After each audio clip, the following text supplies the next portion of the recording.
समीर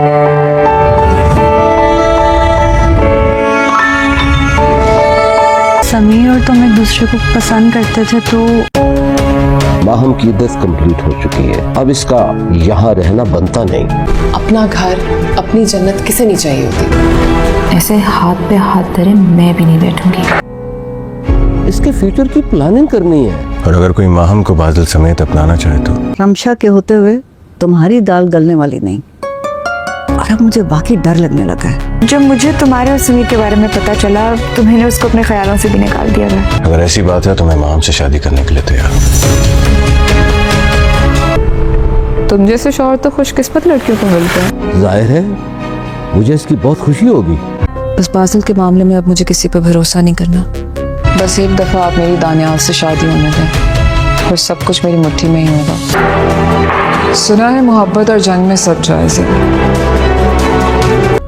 अब मेरी औलाद ही सिर्फ मेरा सहारा है इस घर में। लोगों को खुश होना चाहिए। तुम्हारा भाई तुम्हारी भाभी और भतीजे को तहफ़्फ़ुज़ दे रहा है। वो लोग नहीं जाएंगे अब यहाँ से। डरने की क्या जरूरत है आपको? मैंने सब प्लान किया हुआ है। माहम और दानियाल की शादी आखिरकार हो चुकी है और अब माहम ने दोबारा इस घर में अपनी मजबूत जगह बना ली है।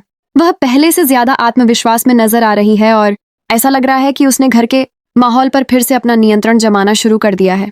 लेकिन उसकी असली चालें अभी खत्म नहीं हुई हैं। वह अब यहीं रुकने वाली नहीं है, बल्कि उसकी नजरें रमशा पर भी टिक चुकी हैं।